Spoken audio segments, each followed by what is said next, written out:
it's Zadie! Welcome to Flytte Kartina. Today I'm going to be talking about a movie that I watched over the weekend, and that is Mission Impossible Fallout. For those of you who have not seen it yet, this is the video for you. This video is for you guys, specifically for you, not for me ranting about what I liked and disliked about the movie. This is about you translating what I say into whether or not you actually want to see it, but I do recommend seeing it because of some of the stuff that I'll tell you at the end of this video. We're gonna go over the rating for the film, the reason for the rating of the film, and then I'll give you some thoughts about it on the end. Again, this is completely spoiler-free, so you don't even have to worry about what happens in this video. It's not detrimental to your experience. Much. Mission Impossible Fallout was rated PG-13 by the MPAA for violence and sequences of intense action, and for brief, strong language. Okay, the action part is self-explanatory. This is an espionage movie where you've seen the trailer, right? There's like fight scenes and melees and a lot of different peril scenes where you're like, oh my goodness, he's going to die. And all of the fight scenes seem really very realistic, and just you can feel every single punch that happens, and when the knife comes in, you're like, oh my goodness, please don't kill my favorite character. There are a couple of characters who die. One gets shot in the face, but we don't actually see the shot. We just see the blood and the body. We don't actually see the face. Somebody said it was like completely destroyed because the shell went right to the face. Intense sequences of action. So I've already talked about this in the violence segment, but there are some chase scenes that happen, and you know, intense sequences of action. So it's like you're on the edge of your seat, and at the same time you're like grabbing whatever you could hold on to and like white knuckling it. In the back of your mind, you know everything's gonna be fine. Everything's gonna be fine, but it's kind of really suppressed back there, and the little voice in your head doesn't actually make its way through most of the time. And now we're on to the brief, strong language part.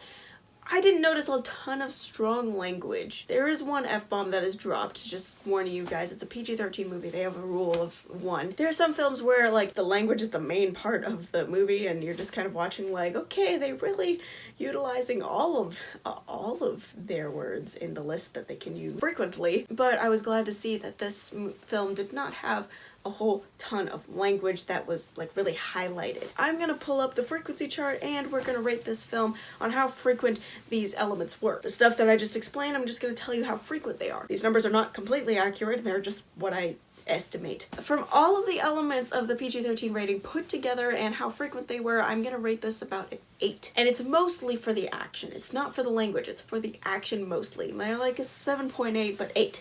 It's an 8, I'm rounding up. To tell you how much I've thought about this, I'm gonna pull out my magical scale of movies where I rate a movie on a scale of Steamboat Willie to Deadpool on how appropriate this film is for younger audiences specifically, because who wants to judge by older audiences? I mean, come on. So judging by the frequency of the elements of the rating and the intensity, that means how much it happened and how it was highlighted throughout the film. Does this make any sense? But I'm gonna rate it a 7, which is Iron Man. So if you understand the elements in Iron Man, you will understand the elements in Mission Impossible Fallout to a certain extent, as in how frequent they are and how intense they are. This system is not perfect.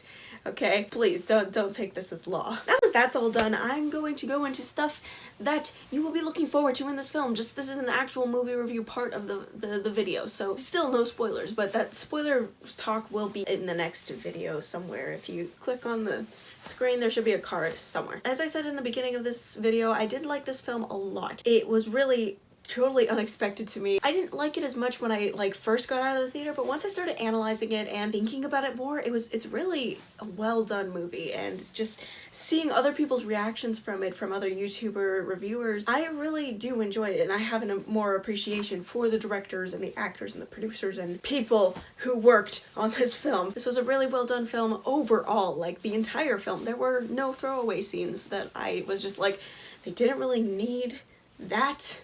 Why did they put that in? Why did they put that person in? Obviously this is a spy movie, so there's like this thing where they like, you know, find out an evil guy's plan, and the way that they do it, I'm just like, I missed all of the clues for that, like how they did it and stuff. And when you see it, you will be appreciative towards the writers and the people who actually like tried to figure out how to do this thing. Also, the character Ethan Hunt, who is played by Tom Cruise, he is a really relatable character, because half the time in the movie he's just like, I don't know what's gonna happen. It's literally me whenever I walk in front of this camera. That concludes the video for this portion, the non-spoiler portion. If you want to see spoilers, go ahead and go over to my next video. You know in spy films and espionage films where they're like, don't push the big red button? Well, you should push the big red button down below. And if you like what you see, you could push the tiny little bell. It's really cute, and you know, that alerts you when I'm back. And if you want to go the next step further to complete all the button pressing, you can like this video and give it a thumbs up, because